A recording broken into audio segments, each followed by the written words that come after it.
Now to the decision to allow Miss California USA to keep her crown. We'll talk to Carrie Prejean and the man who made the call, Donald Trump, in just a couple of minutes. But first, NBC's George Lewis has the latest. In announcing that Carrie Prejean would stay on as Miss California USA, the owner of the Miss USA and Miss Universe pageants, Donald Trump, came up with a big understatement. We had a little bit of a dilemma with Carrie. A dilemma indeed. First, there was the flap over her stand on gay marriage. A marriage should be between a man and a woman. No offense to anybody out there. Prejean says she's been unfairly attacked for that. On April 19th, on that stage, I exercised my freedom of speech, and I was punished for doing so.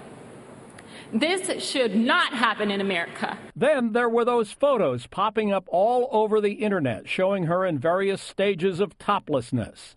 Some were faked, she said, others the result of a sort of wardrobe malfunction. I was actually standing on a cliff, and it was very, very windy. Donald Trump said the photos and her views on gay marriage were not enough to disqualify her. Carrie will remain Miss California. Until that moment, Carrie Prejean seemed in danger of losing her crown. A day earlier, organizers of the Miss California USA pageant had labeled her a rogue beauty queen whose conservative Christian supporters had, in their words, hijacked her title. They even appointed pageant runner-up Tammy Farrell as their beauty ambassador to fill in for Prejean.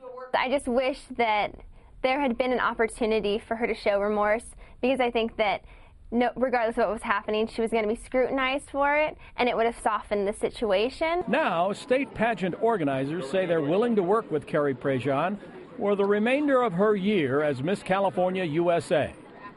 For today, George Lewis, NBC News, Los Angeles. And Carrie Prejean is with us along with Donald Trump. Good morning to both of you. Nice to see you. Morning. I think what people are talking about this morning is not the fact you got to keep your crown. Congratulations on that. I think a lot of people are talking about your explanation for these latest photos that came out.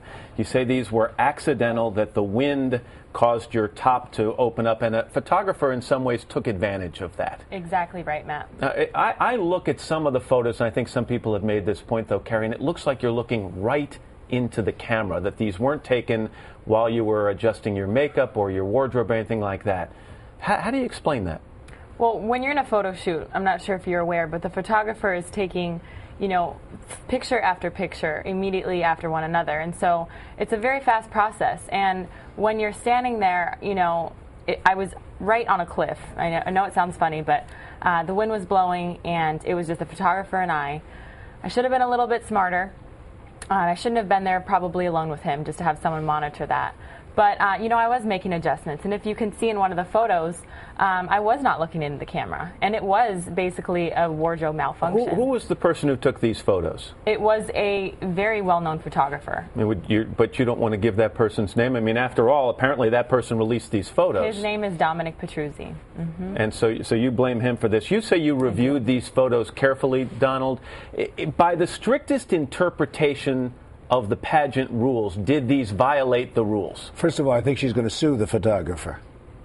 I'm only kidding, Matt. Don't no? worry. Okay. Breaking news here on the show, okay? This is a major story. By the strictest interpretation of pageant rules, did the photos violate the rules? No, because we have the decision-making power. It says right in the contract.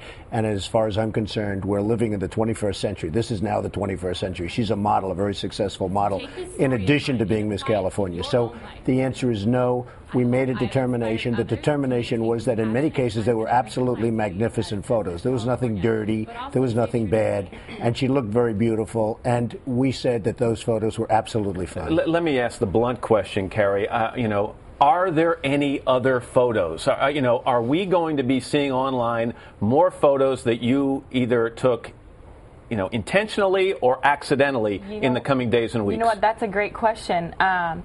I've done many photo shoots, Matt. And if a photographer is willing to release unauthorized photographs of me, it'd be like a photographer going into my dressing room and snapping a photo of me with me unaware of it. Are you leaving the possibility open that there may be some other photos out there that may surface? If a photographer is willing to make an extra buck and did get a photo of me, so be it. Let me ask you this, Donald. I'll ask you this. As part of this agreement to let Carrie keep her crown, Has there been any comment about whether she will or will not continue to go out and speak out against subjects, for example, against same-sex marriage? She can speak her mind. It's, whether you call it freedom of the press or whatever you want to call it, Matt. But it's not technically freedom of speech because you own this pageant. That's correct. But I want her to speak her mind, and we have other people speaking their minds on different subjects and saying lots of different things. This was a very tough question that was posed to Carrie. She gave her answer from her heart. I'm glad she gave that answer. Whether I agree or you agree or anybody, it doesn't matter. That's what she agrees. She said what she said. It became a monster. I mean, this answer became something that's amazing. Now, I have to tell you this. This answer has been given by many people and nobody cares. Nobody cares. She gave the answer, and because of her beauty, because of her look, all of a sudden it's this huge media storm. And it's been very interesting, frankly. Real quickly, this is the second time I can remember recently you've given a second chance. Tara Conner admitted to using drugs. She was out partying hard during her reign as Miss USA. Now you've given Carrie a second chance. And by the way, with Tara, that was a very good decision. She's alcohol, drug-free. She's been How do you, though, hold future contestants to the rules if they see these second chances? Because you have to show flexibility, Matt. There are lots of different things, like these pictures. I mean, they were not... Again, living in this day and age, these pictures were absolutely fine. Katie Reese was Miss Nevada in 2006. She lost her crown as Miss Nevada because some racy pictures showed up. What was the major difference? They were seriously racy. That was the difference. They were seriously racy. Do you have anything to say to Miss North Carolina, Kristen Dalton, who is the Miss USA, and who I almost had to look up her name again just to figure out who she was, who's gotten no attention? She's the one who won this crown. I would just like to, I got the opportunity to meet Kristen, and she's a wonderful young woman, and I know that she's doing a fabulous job as Miss USA. Wow. So I just want to congratulate her. Best of luck with the second chance, Donald. It's good to see you. You never mentioned how well we did in the ratings for the Celebrity Apprentice, Matt. You know why I didn't? Because I knew you would. I knew you'd get it in. Donald, thanks very much. Carrie, thank you.